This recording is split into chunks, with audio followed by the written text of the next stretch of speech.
तो वो टॉपिक जो बच गया था पिछले वीडियो लेक्चर में वो ये है कि सोर्स डॉक्यूमेंट कौन कौन से होते हैं कैश बुक बनाने के लिए। मतलब कैश बुक जो आपको बनाना है उसमें जो आप रिकॉर्डिंग करने जा रहे हो वो किस डॉक्यूमेंट के आधार पे आपको करनी है। तो जो है सिंगल कॉलम कैश बुक हो या डबल कॉलम कैश बुक हो या ट्रिपल कॉलम कैश बुक हो, तीनों का लगभग एक ही सोर्स होता है। जैसे कि अगर आपको रिसिप्ट रिकॉर्ड करनी है तो आपको सबसे पहले कस्टमर को जो रिसिप्ट मिलती है, जिसे बिल कस्टमर जानता है आम भाषा में, वो है एक सोर्स। उसके बेसिस पे हम लोग रिकॉर्ड करते हैं अपने रिसिप्ट। पेमेंट हम लोग उस बेसिस पे रिकॉर्ड करते हैं जो सेलर ओरिजिनल कैश मेमो देता है। तो अगर आपको पेमेंट रिकॉर्ड करना है कैश बुक में तो उसे आप लेफ्ट वाले कॉलम में जो चारों पॉइंट लिखे हुए हैं वहां से आप एक्सट्रैक्ट कर सकते हो, और अगर आपको पेमेंट रिकॉर्ड करना है तो दाहिने तरफ वाले कॉलम से आप एक्सट्रैक्ट कर सकते हो। इन्हीं चारों जगहों से आपको वो डेटा मिलेगा जो कि आपको रिकॉर्ड करना है कैश बुक में। जैसे कि चेक बुक में आप चेक फाड़ के किसी को देते हो तो उसके आगे आप लिख देते हो पहले पेज में, उसे आप काउंटर फॉइल कहते हो। तो वो भी चेकबुक का जो काउंटर फॉइल वाला पेज होता है वो भी एक सोर्स है आपके कैश बुक बनाने का। इसके बाद अगर पेमेंट वाली कैटेगरी में आप जाओगे तो जो डिपॉजिट स्लिप होती है या फिर आप कोई पेमेंट किए हो किसी को तो उसको आप कहीं पे लिखे होगे, तो वो जो डेटा है, वो जो बुक है जहां पर आप लिखे हो, वो भी एक तरीके का सोर्स है आपके कैश बुक प्रिपरेशन का। यही वो इकलौता थ्योरी पोर्शन था जो हम लोगों ने लास्ट वीडियो लेक्चर में मैं कवर करना भूल गया था। मेरी गलती, माय बैड। तो थ्योरी पोर्शन यहां पर खत्म होता है। अब हम लोग देखते हैं कि सिंगल कॉलम कैश बुक का फॉर्मेट कैसा होता है। तो जब फॉर्मेट की बात की जाए तो सिंगल कॉलम कैश बुक के दो फॉर्मेट होते हैं, डबल कॉलम कैश बुक के भी दो फॉर्मेट होते हैं, ट्रिपल कॉलम कैश बुक के भी दो फॉर्मेट होते हैं, लेकिन एक्चुअल में एक ही फॉर्मेट होता है। ये जो अभी आप अपने स्क्रीन पर देख पा रहे हो ये एक फॉर्मेट है, कॉम्प्लिकेटेड फॉर्मेट। जनरली जो अकाउंटेंट होते हैं वो आपको थोड़ा उलझाने के लिए इसमें वीएन वाला कॉलम ऐड कर देते हैं, बट ये वीएन मींस वाउचर नंबर वाले कॉलम की हमें जरूरत नहीं है, तो हम इसलिए दूसरे वाले कॉलम में दूसरे वाले फॉर्मेट में रिकॉर्डिंग करेंगे, जो कि ये है।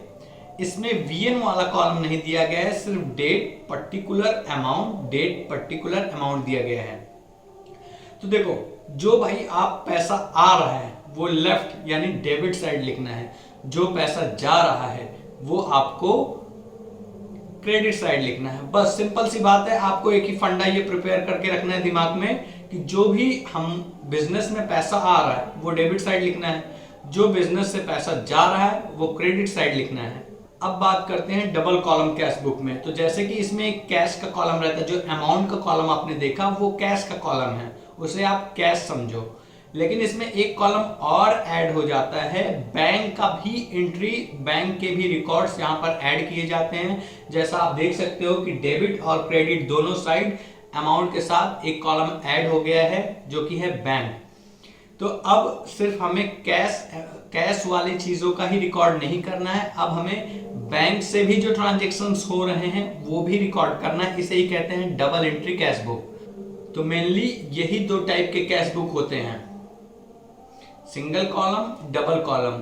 और जो अकाउंटेंट हमें उलझाने के लिए एक कॉलम और ऐड कर देते हैं वीएन वाला, वाउचर नंबर वाला, हमें उसकी जरूरत नहीं है। लेकिन फिर भी अगर आप देखना चाहो तो ये वाला है double column cash book with VN, voucher number. इसकी हमें कोई जरूरत नहीं है, ये बस आम बिजनेसमैन को थोड़ा कॉम्प्लिकेटेड दिखाने के लिए डेटा अकाउंटेंट ऐसे पेश करते हैं।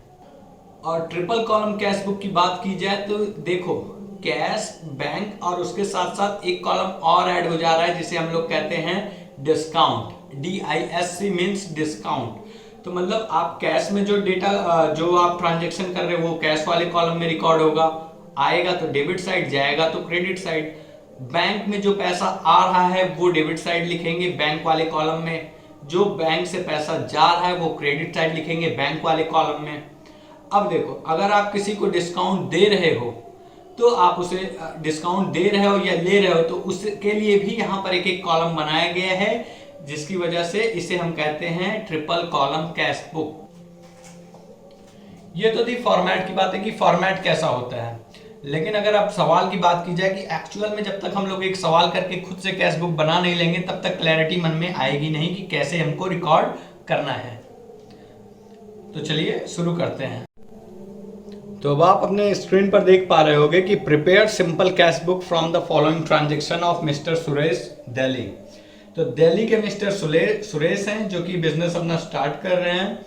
डेबिट साइड क्रेडिट साइड इसमें लिखा हुआ है। ऐसा डेबिट साइड और क्रेडिट साइड नहीं है, ये जनरल आप एक फॉर्मेट बनाया है एक नौसिखिया अकाउंटेंट ने। तो हमें प्रॉपर कैश बुक बनानी है। तो जिसमें पहला पॉइंट ये है कि mister Suresh commenced business with cash 80,000। तो चूंकि बिजनेस में पैसा आ रहा है, तो मैंने आपको पहले ही बताया था कि बिजनेस में अगर पैसा आएगा तो उसे डेबिट साइड कैश बुक में लिख देंगे सिंपली, और जाएगा तो क्रेडिट साइड। तो इस पॉइंट को हम लोग कैपिटल लिखेंगे। किस पॉइंट में? कैश बुक के डेबिट साइड में कैपिटल लिखेंगे। पहले आप सवाल देख लो, मैं खाली आपको समझा रहा हूं, आप चाहो तो लिख लो एक कॉपी में, फिर उसके बाद उसको डी या सी लिख देना और डायरेक्ट जाके उसे पोस्ट कर देना कैश बुक में। तो जैसे कि मिस्टर सुरेश बिजनेस स्टार्ट कर रहे हैं कैश से, तो कैश चूंकि हमारा कैपिटल है जिससे बिजनेस स्टार्ट होता है, उसे हम कैपिटल कहते हैं। तो हम लोग कैश बुक में डेबिट साइड लिखेंगे कैपिटल 80,000 रुपीज। दूसरा पॉइंट है ही बॉट गुड्स, मतलब उन्होंने सामान खरीदा, माल खरीदा 50,000 का, यानी पैसा गया।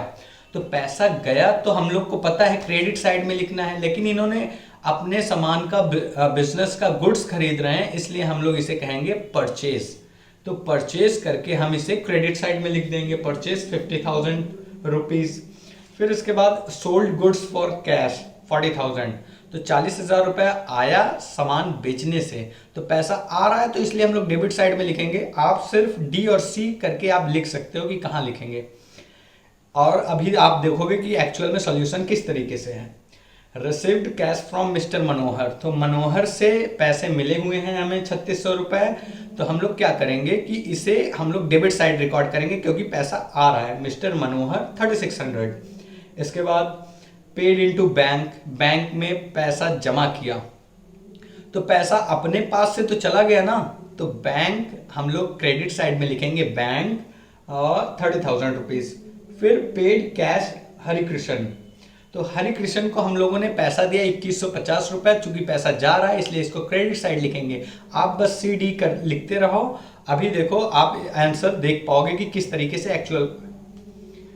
इसके बाद आप देख सकते हो कि पेड फॉर स्टेशनरी पैसा गया तो credit side, paid for office furniture पैसा गया तो credit side, received from mister Kailash Chand पैसा आया तो debit side, paid for advertisement पैसा गया तो फिर credit side, postage stamp purchased पैसा गया तो क्रेडिट साइड, पेड रेंट पैसा गया credit side, paid electricity charges पैसा गया तो क्रेडिट साइड।